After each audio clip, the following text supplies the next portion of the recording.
Hey, what's going on, everybody? I'm coming to you with another video. I got a celebrity here. I got my brother. Many of y'all know him in living color. This is DJ SW1. No, I'm kidding. You know, I gotta make the That would be like Shawn Wayans. Shawn Wayans in the house.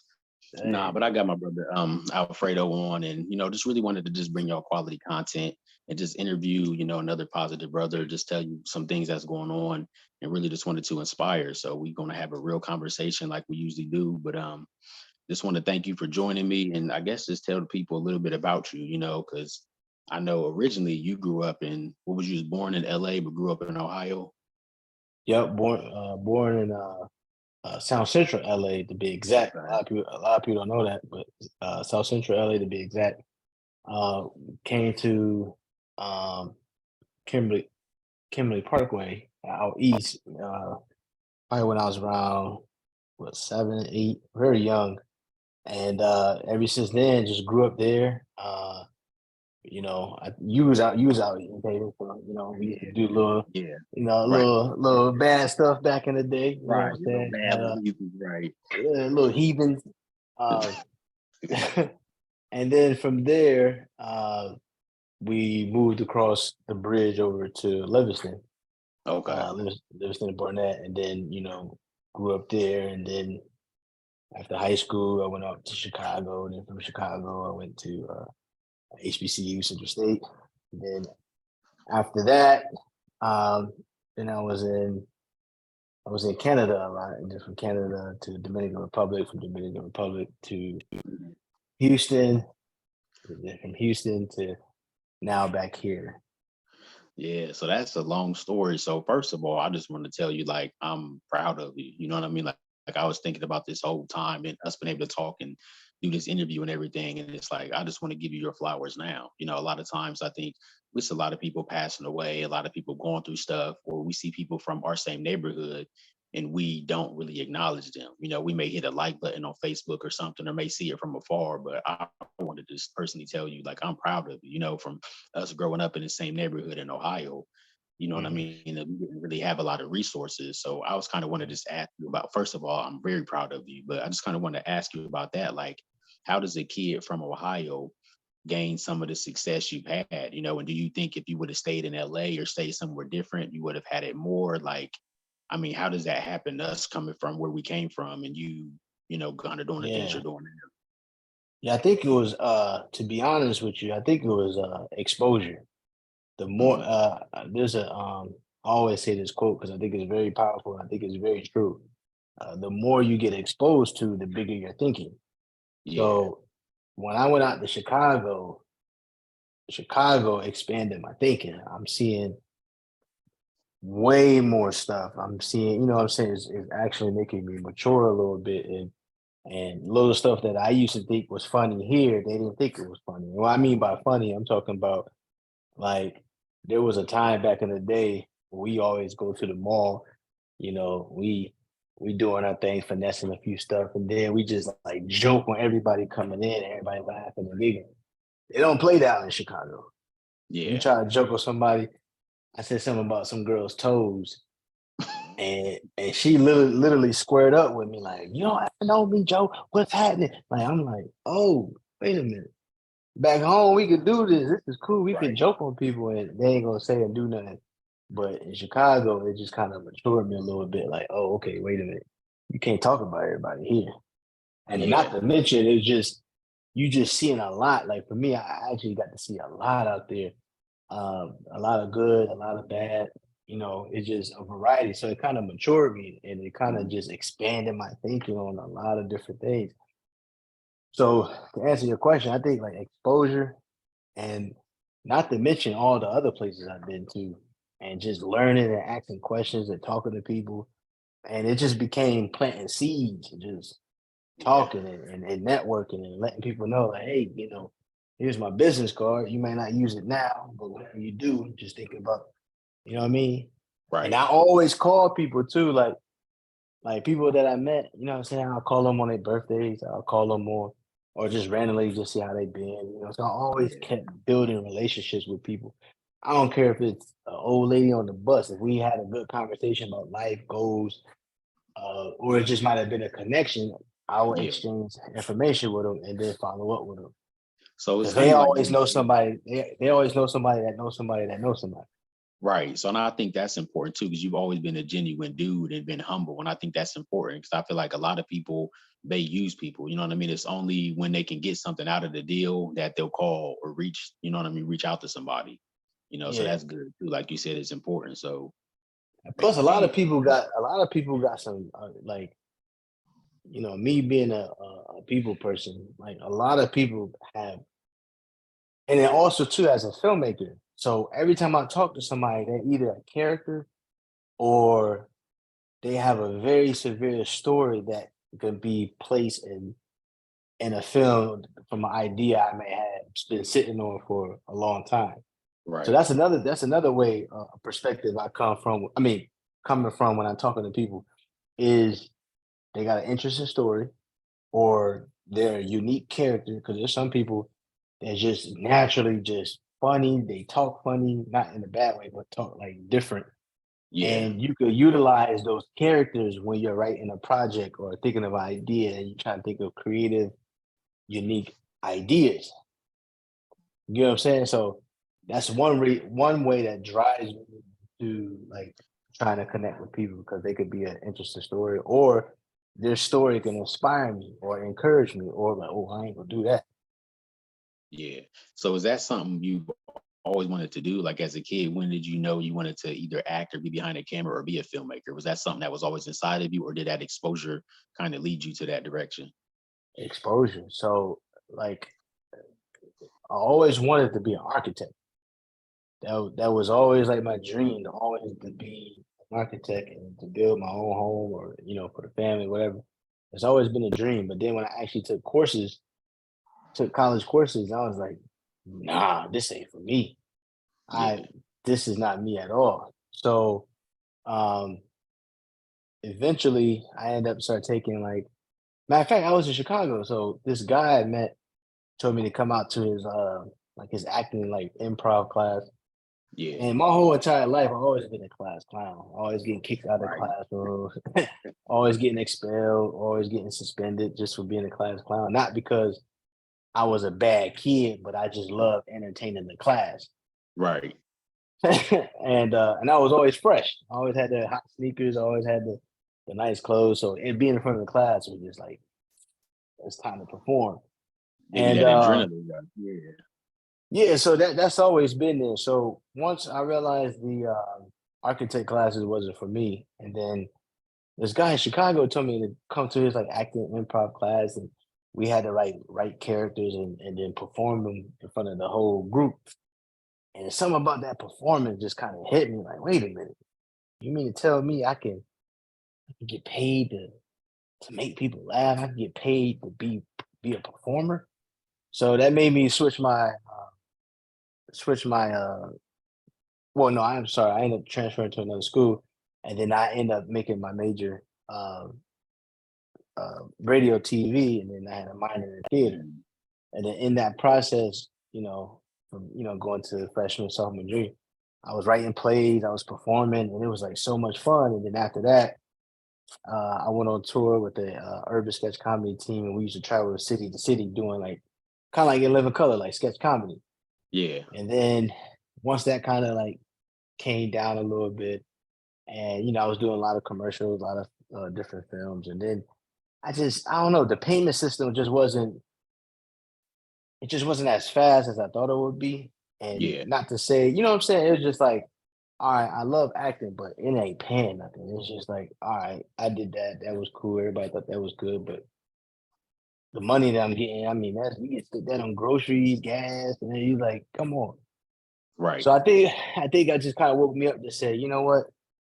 Let me go back into filming because therefore I got full control of, you know, what type of, business I do. I got full control of it. And Yeah. if I wanted to act, I can act with my own stuff. So it just kind of pushed me out of acting and then more towards the filming. And the filming just been, I never looked back. I just, here it is 18 years now and I'm still doing it. So it's just like, it's all fun. Yeah, that's dope. And I wanted to ask you, I'm gonna just jump ahead since you talk about filming already. Like I'm like looking from afar, seeing that, we grew up together and I'm seeing you traveling the world and doing different things. Can you just just let me know some of the things you've done? Like I guess from the beginning to now, you know what I mean? What are some of the things I guess you're most proud about, or what type of things have even shocked you that you've done? Um, this kind of blew my mind though. It was I know it was the Democratic town hall meeting at Ohio at OSU. It was Hillary Clinton versus Bernie Sanders, but it was Roland Martin who was the host, and TV1 asked me to do like kind of like a documentary style on Roland Martin, Mhm. who actually is the correspondent for TV1. And he got his own show. So what I'm saying out to say is when it was time for rehearsal time, to see and to shake hands with like Hillary Clinton and Bernie Sanders and to see them going through like the rehearsal and I mean it was just like, bro, I'm shaking Hillary Clinton's hands. Like that's Right. crazy. Yeah. Like, you know what I'm saying? It was just like mind blowing. Like, no, are you serious? This is unreal. So that's one. And even just being in Dominican Republic, man, like a lot of people where I come from or where we come from, man, Yeah. they never crossed the water. So having literally friends, close friends and family out in Santo Domingo, man, it's a beautiful thing. And get to see like all the different like historic events that happen over there. There's a Christopher Columbus got a slave castle over there. So just to see that and to see a lot of our like ancestors that were tortured and just to see that they was there, you know what I'm saying? And some of them they say the majority of Africans built Zona Colonna, which is like a little area, but overall, man, where else? Like just being all through Canada. I mean, it's literally like a long list. I would say that's number one is meeting Hillary Clinton and Bernie Sanders. Number two is filming the cosmetic surgeries in DR because you get to Mhm. see how these surgeons turn these women's bodies from precious to Holly Berry, like Not precious. from precious to Holly Berry in a matter of 8 hours of surgery. You just like you, I'm in there filming it. Like, wait a minute! I just was talking to Precious. Now she got a body like Holly. How? So Right. just to get see them in a form in a element, man, it's beautiful, man. It's just like people ask me all the time, am I against cosmetic surgeries? I mean, I don't know, man. I feel like people get, they gotta do what's best for them, but Yeah, it's different for everybody, I yeah, it's guess. different for everybody. Not saying that I require somebody with a BBL or not saying I require that, but it's just like it's to each his own, man. Because I understand why some girls was doing it. They was doing it in some aspects. It's like their husband left them or they cheated on them. They just want to feel sexy again or just feel nice. They probably gave birth to like four, kids, and they just want a new look and a new. And I get it. You know what I'm saying? They probably want to Yeah. Yeah. feel wanted back Everybody on the do things market. differently. Yeah, Yeah, everybody do things differently, right. yeah. Not everybody get it. It's all about trying to get likes and views in the gram. Some women just really trying to just kind of build their confidence back up. You know what I'm saying? They want to be chosen on the market after they man and left them, or even just they kind of gain some weight and they just want to feel good again. So I Right. get it in that aspect. And that's what the surgeons are there for. I mean, if they dare, you know what I mean, they're gonna utilize it. If somebody's willing to, you know what I mean, do it, then they're gonna pay for it. So Yeah, yeah, that's dope, man. It seemed like you really been having a lot of success, and I'm proud of you. But I just wanted to go because I always think about like people successful and people get to the top. Like, you know what I mean? You came from Ohio when you've been to the Dominican Republic and all these other places. But I wanted to ask you, like, I mean, you as successful as you are right now, what's some of the things I guess that the struggle taught you? Because I know sometimes when you have success or you're at, things that people see, they're like, man, that's dope. I want to do that. But can you tell us a little bit about the struggle, like maybe how long it took or what the grind looks like, or times when you was yeah, told no and now it led you to different positions? Because I think a lot of times we want things instantly on social media. We see somebody doing something and we jump in yeah. and we don't want to put in the work it takes to get to that level. Right. So I would say, man, when people see the success now and it's still got some climbing to do. But to where I'm at right now, 18 years, 18 years of working jobs I hate. Well, not, I wouldn't say jobs. It would be it would be like they wouldn't pay me what I worth. So it's still like in the field that I enjoyed, but it wasn't paying me what I was worth. Um, or just doing gigs that was just low pay. I mean, it was just literally like a downhill roller coaster to the point where I almost was about to just give up and just like, nah, I'm cool. And it's just, after so many years, man, and your whole life you told go to college to, so that you can have a good job when you come out, go to college, and the economy is bad.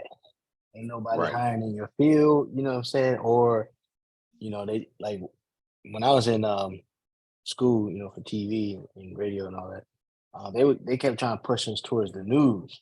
And the news just is not my thing. Even when I went to like the interviews, I was like, "Man, I'm not trying to be around these corny, just uptight folks. Like I'm just like, Got to change your it's not. voice and everything. You get on there. Yeah, Yeah, right. hey Tony, how's it going? All right, yeah, all right.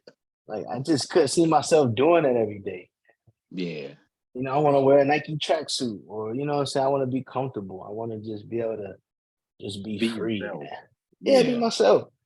And the economy was so bad, and a lot of people don't know this though, because I'm really just kind of just like I really don't. I only tell it to like the close friends, but you know what I'm saying. Like I even had to work at the steel mill because the economy was so bad. Like I graduated college in 2009, Hmm. and like that, yeah, like that 2009 fall. You thinking everything's about to go good because you graduate, you got a degree, but the Right. economy is bad. Nobody's hiring. So I had to work at the steel mill, man. I think working there changed my life because most of the people that I was working with, either like one dude just got out of prison 18 years for murder.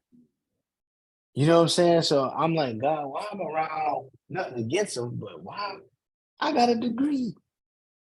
I got a college degree and I'm here with murderers. I'm here and don't get me wrong, I learned a lot from him and Yeah. I was real cool with everybody, but I just didn't understand. Like you mean to tell me I went to 4 years of college, did everything right, at least I thought, to be in here with these guys?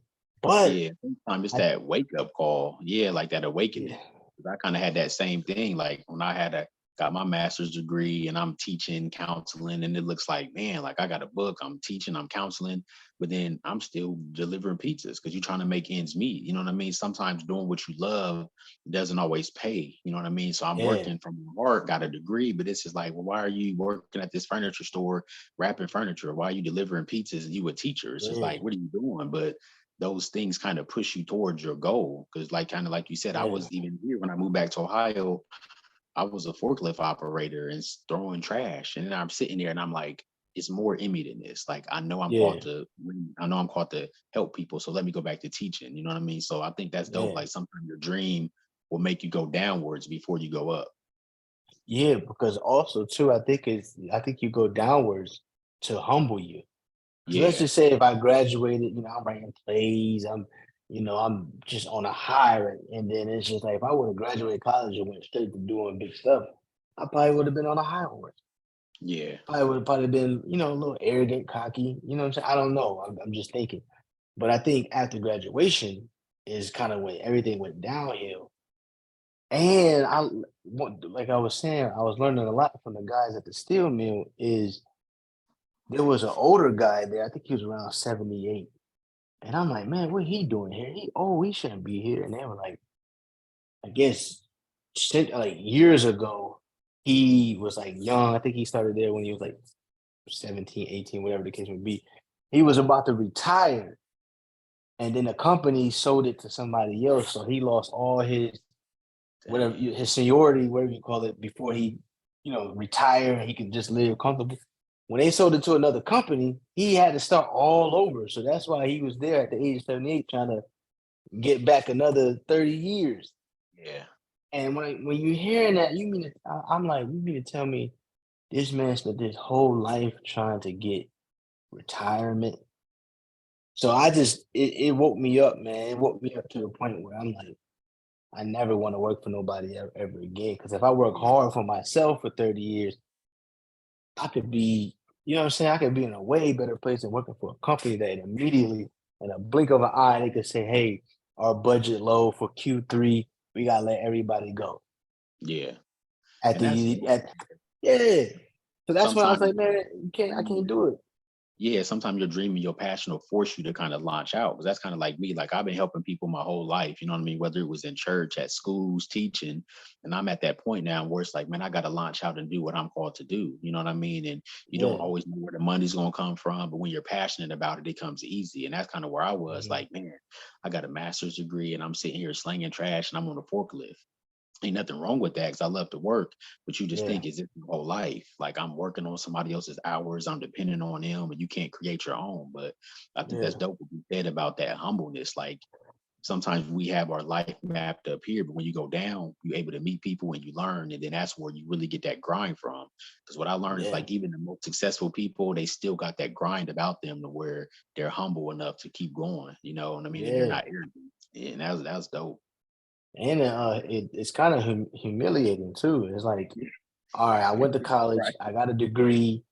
Everybody had these huge expectations, especially like family and friends, Yeah. especially friends that you grew up with, and they in the streets, they trapping, and they got the luxury cars, they got Yeah. the condo over the river, and they just living large. And then they be like, bro, I thought you went to college. Like That's what happened. that's Man, I never forget. I had I was working at that little forklift job, and I applied for a leadership position. I'm like, man, I have a master's degree. I went to school for leadership, so I'm like, maybe I'm here so I can help run the company or whatever. They looked at me like, no. And then they asked me, like, why are you here? Like, you have a master's degree. Why are you here? Like, why are you yeah, applying for this position? You should be doing something different. And I kind of just sat back like, man, it was humiliating. And I had to ask myself, like, why am I here? And I was yeah, able to, talk to some of the people who was there and stuff. But you get to that point, like it's a slap in the face, like, man, I gotta be doing something different. But I think the thing we hitting on is it takes time. People want to be yeah, successful overnight, and they always think like, man, I see this post that they doing, I see them going around the country, I see them doing this, and they want overnight success. Like I always love to talk to people about whether they in leadership positions or whatever, doing well, is what the struggle feels like, because that's really what makes you. Like everybody always want to talk about what success feels, but man, it's something yeah, about that struggle, like you said, that humbles you and that gets you to a point where you grind more and you can appreciate the process, because it is a process. yeah, yeah. It is, man.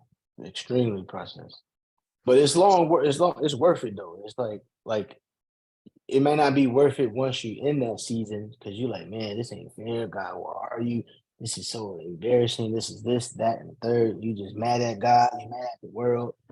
Yeah, Then years down the line, when you start seeing like the sun coming through the clouds from all the rainy days, you like, okay, yeah. So how did you get oh, through it then? Like that's what I'm gonna ask you. Like how did you handle that adversity, or what motivated you to get you out of that steel mill? Like what did that process look like? so, oh, also too. So I will never forget uh one of our football coaches in college said that quitting is easy. If you quit, you will quit in everything. So my goal when I was at the steel mill, they had a process. Like once you get there, you get a yellow hat. That means you're a rookie. That means the average person stays a day or two, maybe a week at that place. And so it's I don't know if you seen that movie Rudy. Yeah, yeah, You remember that hardcore like steel mill they worked at with the flames shooting up and the lava yeah. shooting up. It's like it's like dangerous like that. Like I think from the 6 months I was there, I think like 3 or 4 people died just the lava burnt them or they just overheated. I mean, it's just different stuff, right? So once you get there, you get a yellow hat, and that's But after 6 months, you get a green hat. So I said, you know what? This is a place I hate this place. I don't like it. But let me challenge myself and not quit and push through the pain because I remember my football coach said quitting is easy. Yeah. So I remember like yesterday, I said I had to go every single Monday through Friday. They try to get me work on during peak season. They try to get me work Saturday and Sunday, but I kind of lie and told them like, "Hey man, I'm trying out for the football team at Ohio State," because they always like Ohio State fans, like diehard. Right. And And they that's was like, what they "Oh, do. oh yeah," they was like, "Oh, go ahead, go ahead." So Mhm. I don't know if they thought I was gonna get them tickets or something. I don't know, but Yeah. they was very If lenient. anybody know anything about Ohio, that's one way to get off. Like I worked at a warehouse and they had you work Sunday, but you was off Saturday because of the Ohio State game. Like, yeah, that's a whole religion in itself.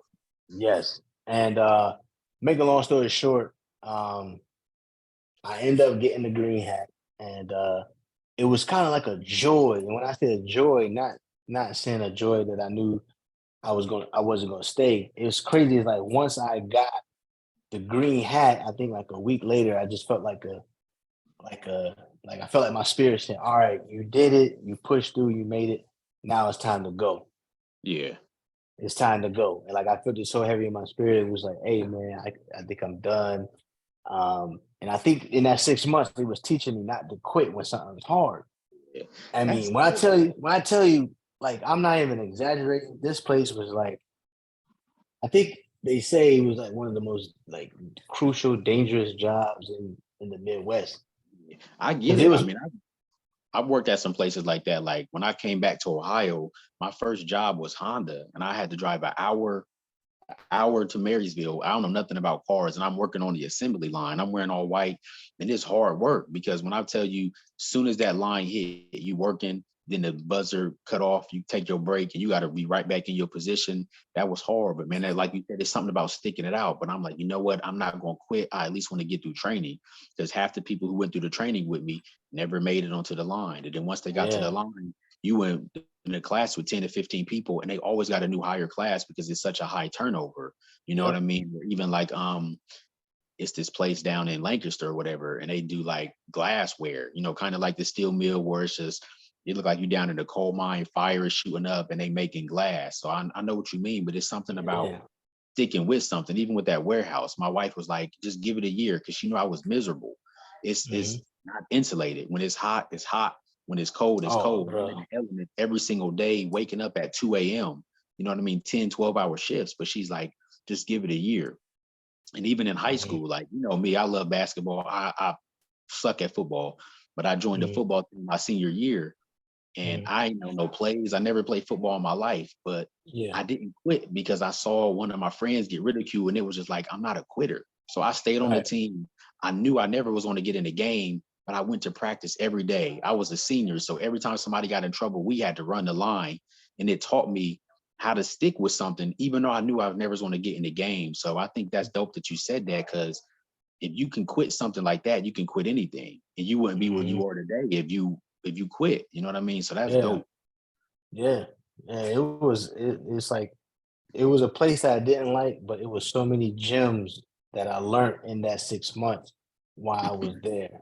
And then Yeah, when it was time to leave, that's when it was just like I just started going traveling to Canada every month, just trying to spread my name as a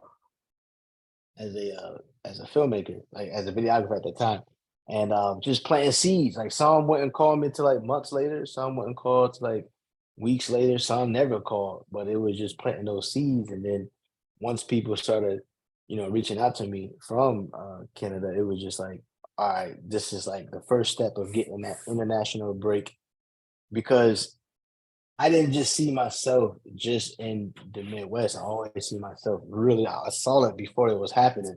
That's why I was giving people cards like, "Hey, I'm an international videographer. I'm an international videographer." So so if you were I'm a, saying that before you was actually international? I was saying it before I was even international. I Man, kept saying it. So I was yeah, speaking it into an existence. It was like here I was past. Like I always in the early stage, I would put like at every Panera Bread, I would put like business cards, international filmmaker. You know what I'm saying? And all those little thumbtack boards at every Panera.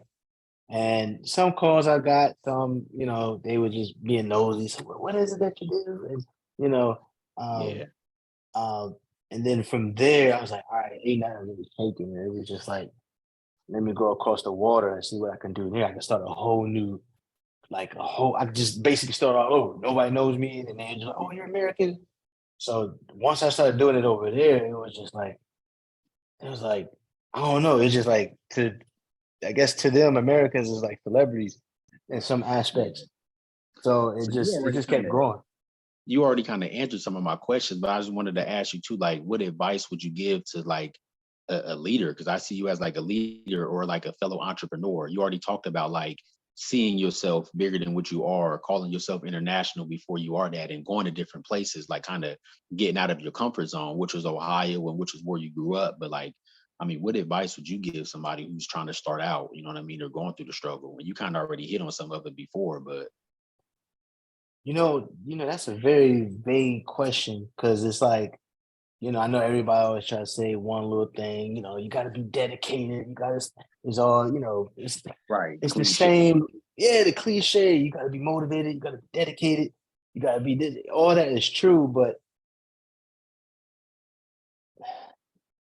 because I don't want to sound like the 90th, 100th person that says the same thing when everybody asks. So, what do you give to the next people in terms of motivating them? The only thing I can say is, and I'm still learning. So, I'm not Yeah. the answer I'm about to say is not saying it is it, but I'm just saying I'm still learning as I go. My main thing is if if people um, focus on making connections, like what I mean by that is on days I wanted to quit, and there's been many times I want to quit. Some days I still want to quit. Yeah. I'd be like, you know what I mean? Because now it's just like holding the cameras for so long, so many years. Now it's like your spine is starting to be like, you know what I'm saying? It's just like, God, man, Wear and like tear on the what's body. up? Yeah. Yeah, it's wear and tear on the body because you holding all that for so long, and it's just like then you're up late, you're eating bad, and so to answer your question, I would say um, people people probably I think they should like connect with people, like build like connections with people and build like a village so that they can like hold each other accountable. You know what I'm Yeah. saying? Because there's gonna be days where you want to quit. There's gonna be days where you're frustrated. There's gonna be days where you need some answers. Like, hey, listen, I had this idea. I don't know if it sounds stupid. What do y'all think?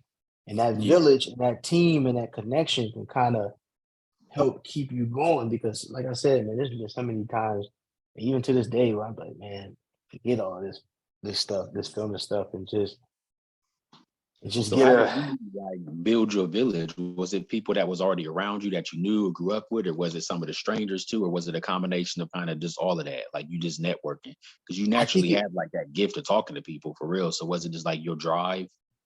Yeah, I think it was like prime example. Like every time I talk to somebody, it's either I learn from them or I get inspired by them, or it'll be like a hidden gem that I learned from.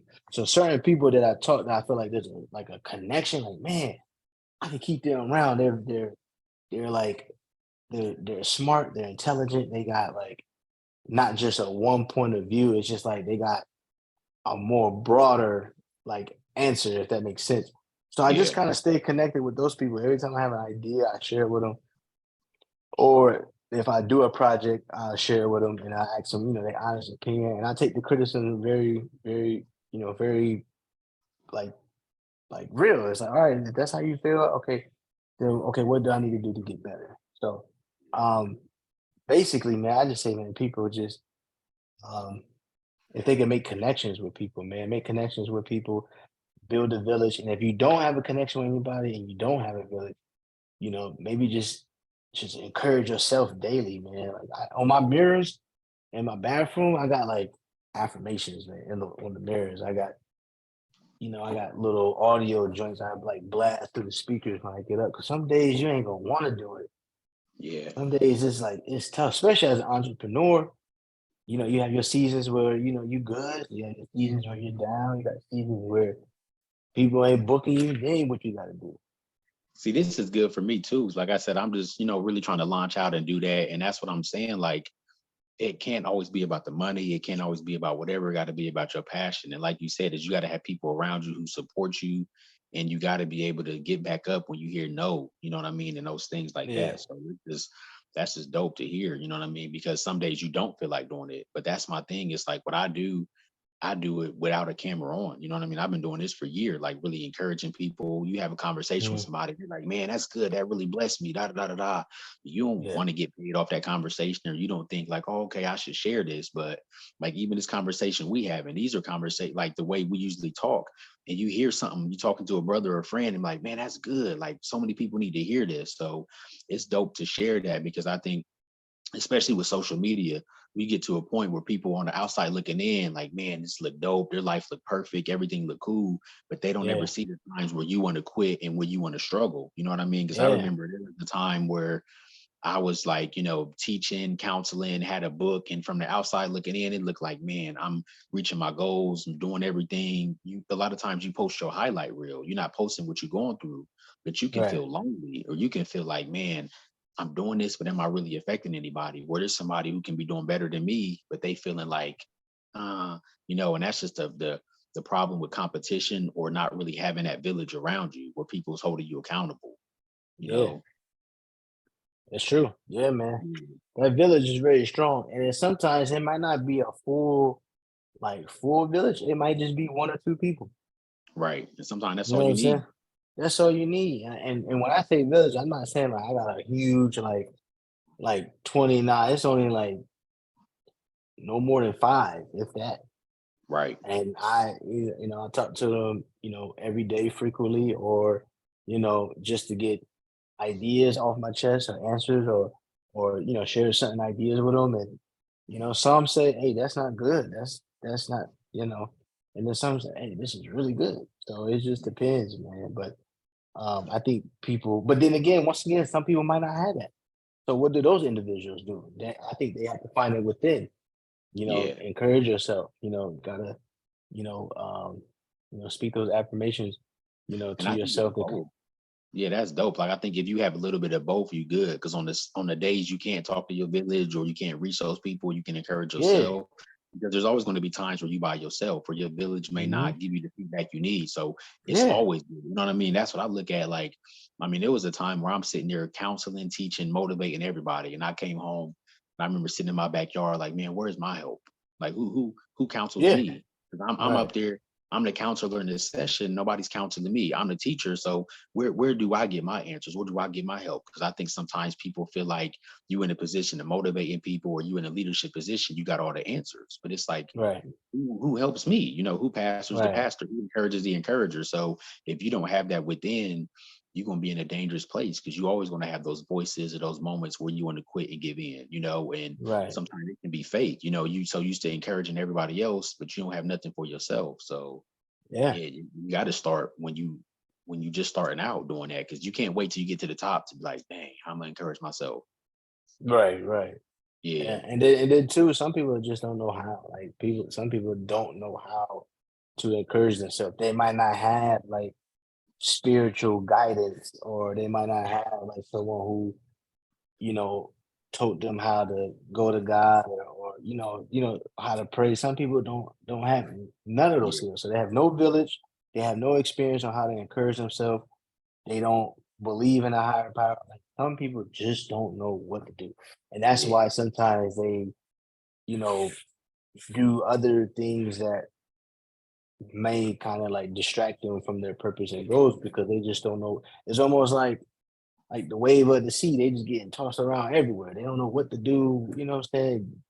Drinking, smoking, and because they don't know what to do. yeah.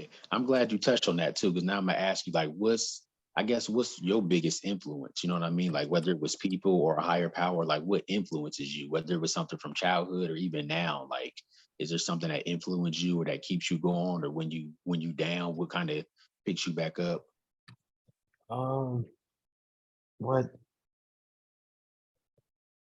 um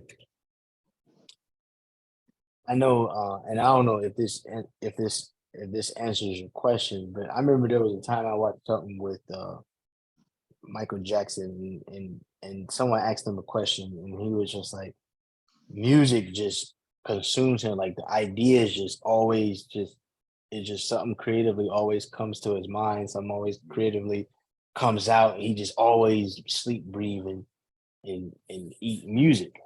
And for me, it's the same way when it comes to films. Like every day I'm studying. Like right now, I'm on like doing this high, like studying like films from like the 1930s and the 1950s, 50s.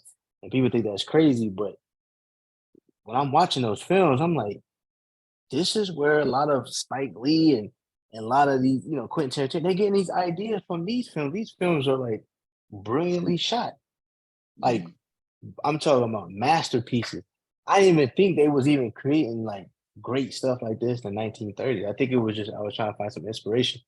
And I'm like, I didn't see all the movies in the 80s and 90s. I'm like, where can I go? And I just turned into like one of those like retro channels, and the show was so good. I just started searching like top films from the 30s and 50s and start watching them.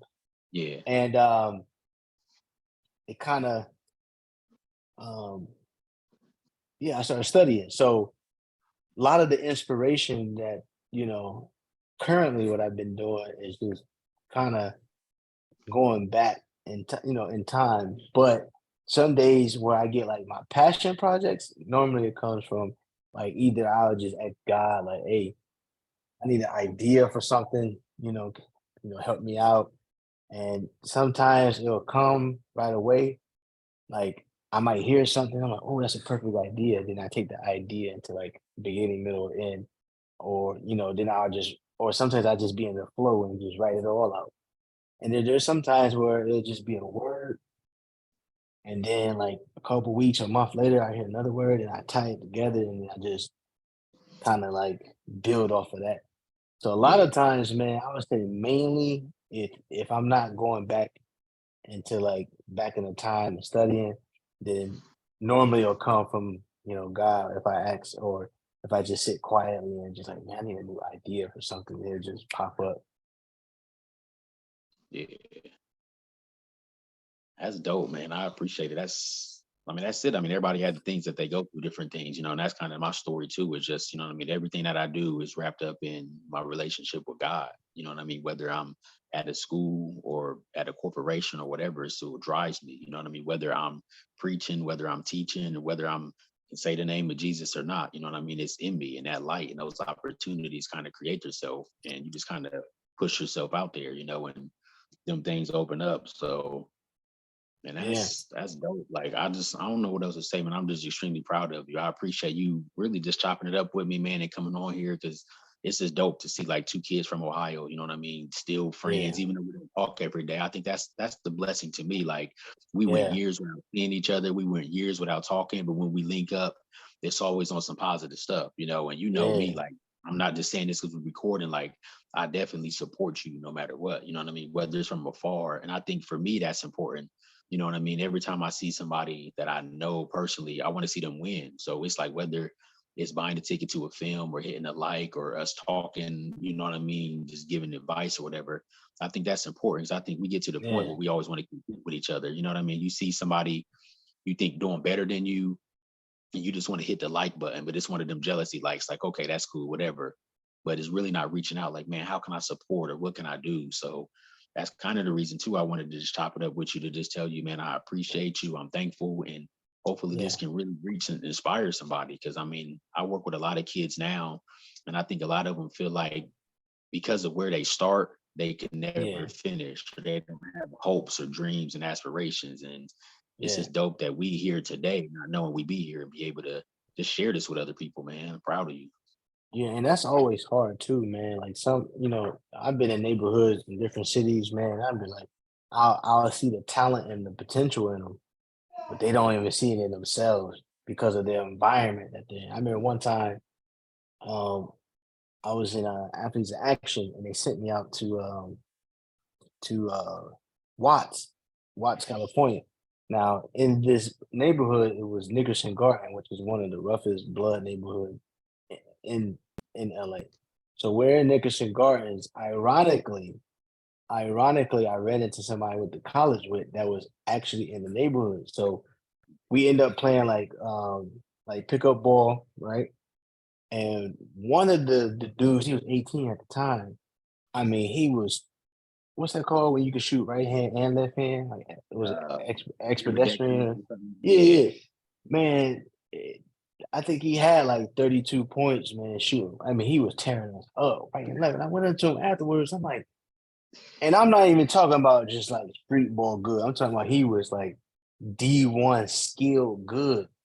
And he just said like the gang life was just like he didn't believe it. He's like, nah, I'm all right. Man. Just, gang life was just like I never forget that day, man. He was so talented and so good, and he just didn't believe in himself, man. He just the streets and the product of his environment to survive and Watts was just he just didn't believe in himself. Yeah. So hard. Sometimes it's hard for people to see it, man. Even though, you know, I think that's why it's very important that you know, like certain kids or the youth stay in activities like going to rec centers and going to like different um like events and tournaments and just to keep them active and keep that competitive going and team building playing ball and playing sports with different people from different parts of the neighborhood and you're trying to work together to win a season or a championship. I think there's something dope about that. Yeah, I agree because we really don't have a lot of that now. Like I know when we grew up, we had rec centers, we had, you know what I mean, things we can do, and it wasn't all bad. But now, I Yeah. mean, you know what I mean? People getting killed over the dumbest things. People don't fight no more. Everybody just shooting, and it's hard. I mean, I work with kids, and it's just like they really don't have dreams or aspirations. There's nothing wrong with being a rapper at all. I'm not knocking rappers at Yeah. all, but the majority Right. of the kids that I work with just want to rap. That's it. They don't see themselves doing Yeah. anything else. I just want to be a rapper, and they don't have any aspirations past that, or they don't even have any aspirations past high school because of their environment. You know what I mean? So I just think it's dope for us to be able to talk and just motivate people and let people know like the dreams you have in you, whatever path it takes, you can do it. You know what I mean? Because we both talked about the path it took and the path it's still taking us to get to these places. But you either want to be working for somebody the rest of your life or you got to step out and, you know what I mean, let your dreams lead you. But I mean, it's important, Yeah. you know what I mean, giving back. And I see you do that a lot too, you know what I mean, giving back and helping people. And I remember a time you told me about how you was blessing people, you know what I mean, with different things. And a lot of people don't see that the sowing, you know what I mean? They always see reaping, Oh like, man, yeah. I'm gonna make Oh this yeah. money, I'm getting this exposure, I'm posting these posts, but they don't see how much you sown to get that stuff Oh back. You yeah. know what I mean? And that's a real good and a lot of people don't believe when I tell people that I give a lot and I don't post it to show or try to boost it, but I think every season I give away like so many pairs of shoes and clothes brand new because there's another thing I have like every time I travel, like I always gotta get like a pair of shoes or a jacket or a hat or all three. That's just a thing that I do. It's like a how can I explain it? It's just like my thing. It's just like if I have a gig in Chicago, at least one day out of the time I'm there, I gotta get a pair of shoes, a jacket, or a hat. That's just my thing. So, but over a course of so long, I do it so much, I don't even get to wear the stuff. And every season, it's just like God, like give it all away. So I don't know if he has me buying it to give away because I 80% of the time that I buy, it, I don't wear it. So now I'm just like, man, I'm wasting money, but it could just be a setup to bless somebody else who is in need because there's Yeah. been different like organizations I gave. I think there was a college. I gave like 32 pairs of shoes. I'm talking about exclusive 95 Air Maxes, brand new. I'm talking about up tempos. I'm talking about brand new Jordans. Just giving them all away. Yeah, I need to be at that interview. I'm about to follow you a little more closely to see where you at next time. Yeah, man, I give it all away. But guess what? It always comes back though. I think that's how I be getting my gigs in some aspect. It's just like I'll bless somebody, and the next thing you know, 2 days later or a week, whatever how long it is, I get a call like, hey, we got someone use you as a recommendation. We're looking for this type of commercial, how much is it? Yeah, And and it's that it raw hoping and reaping. I think you was doing that in the beginning when you was networking and handing out your cards and really believing in yourself, and now you sowing. Because I do that too, whether it's sowing tithes and offerings to the church or whether it's sowing my time. Like, I mean, when I listen to some of the top motivational speakers or people who's doing business, or even what I'm doing now, a lot of those people, man, they do that stuff for free first. You know, a lot of people think every gig is going to pay, or everything yeah, you do is you supposed to get money for. But this is like right. some of this exposure. Some of the times Yep. is you sowing your seed and just really helping out, and then somebody may be there to be like, "Hey, I need you at this event." So that's another thing. I think people always think you gotta profit off of something that you're doing. When you're doing it from your heart, you're giving, and you're giving yourself other opportunities to put yourself in the position to win. Yeah, and then too, every time you're doing something, you always learning. That's just like when you playing Yeah. sports. Every game, you're gonna learn something different. Game one, you're like, okay, I need to work on my temper because I did get, get a little feisty with the refs. Game two, you know what? I need to pass a little bit more because I'm ball hogging all the time. So every time I do a gig to this day, I'm always learning something different. And in the Yeah. beginning, it was like, okay, I need to be a little bit more personable. When I say personable, know how to talk to the client and not, what I'm saying, like be so aggressive. You know what I'm saying? So each time I had a gig, I always learned something different, either about the business or even just about the craft. It's just always learning something different. So at the beginning, it was just really just booking gigs, even if I didn't get paid. It was just like, okay, I need to put in the work. So I Yep. need to practice. Oh shoot, dang, I did this. Dang, now I need to know. I need to have two memory cards now because this memory card burns pretty quick.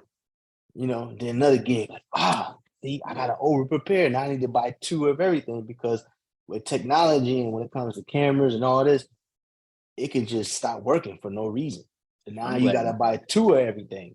Yeah, we're gonna end on that note because I know I kept you for an hour, but I think that's dope. You said one is to over prepare and two practice. Everything doesn't pay, you know what I mean? And like you said, with speaking or teaching or shooting, you got to practice your craft. And I think when you think about sports, everybody look at Stephen Curry as one of the greatest shooters ever, but he ain't start Mhm, when he got to the game. You know what I mean? He was practicing in mhm. the yard and practicing before that, and they just see him making them shots in the game and they think it looks easy, but they don't ever see the work he put in. And I think that's Yeah. dope to see Don't where they you're say? at.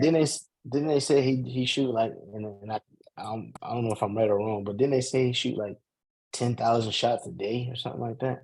I believe it. You know what I mean? And it's all muscle memory. You do it enough, it becomes easy and natural. You know what I mean? And that's what it is. And I think too many times in our culture, we want overnight success. We want to have an idea. We want to go out there, be a videographer or be a speaker or whatever, and think it's about to happen overnight. For some, it do, but you got to put in that work constantly behind the scenes. So man, that's dope, man. I appreciate you for coming on. And I just wanted to see one, if you had any other, anything else you wanted to say before we end this. And then two, just to give you an opportunity to let people know, like, if you got anything up and coming or where they can follow you at or, anything like Yeah. that, how we can support you for real.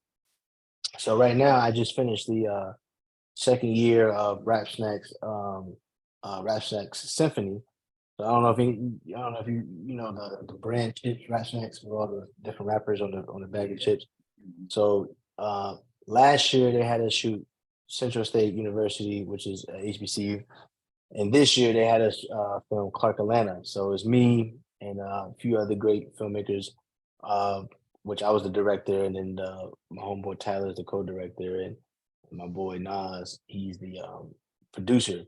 And we just kind of did a crazy music video and documentary for Snacks featuring Clark Atlanta, and they're going to drop it on YouTube this week. So it will probably be either Thursday or Friday. They didn't give which date, but it'd be Thursday or Friday. So people want to check it out and support. Let me know what they think. Honest opinion. Let me know what you think. If it's bad, good, and then that will help us get better for the next one. So Yeah. yep. So that should be dropping Thursday or Friday, and that was. I mean, it was fun doing that. That was beautiful, man. Just to had the whole city of Atlanta come out and just come support the video, and I mean it was beautiful, man. I can't wait till this drop and everybody get to see. This is pretty big. Yeah, that's dope. I seen some of it. You know what I mean? I seen a lot of it on social media and seen the red carpet event and then them doing the interview of you on the stage, man. That's dope. And I think to me, that's the biggest thing for me, man. It's just celebrating people while they're here and telling you how Yeah, proud I am of you. You know what I mean? Like it's all camaraderie, it's all love. And I love that support that you get from genuine people where people ain't hating or saying I can do better. You know what I mean? We right. do too much. So I just appreciate this time and really hope that this bless somebody because I know it blessed me. But man, I appreciate you. I'm proud of you. Anything I can do to help support you, you know what I mean? I'm there. But man, thank you for your time, brother. Yeah, thank you, man. Appreciate it, man. Thank you for having me on, man. Yes, It's sir. my, yeah, appreciate it, man. Yeah. All right. Y'all have a good one. All right.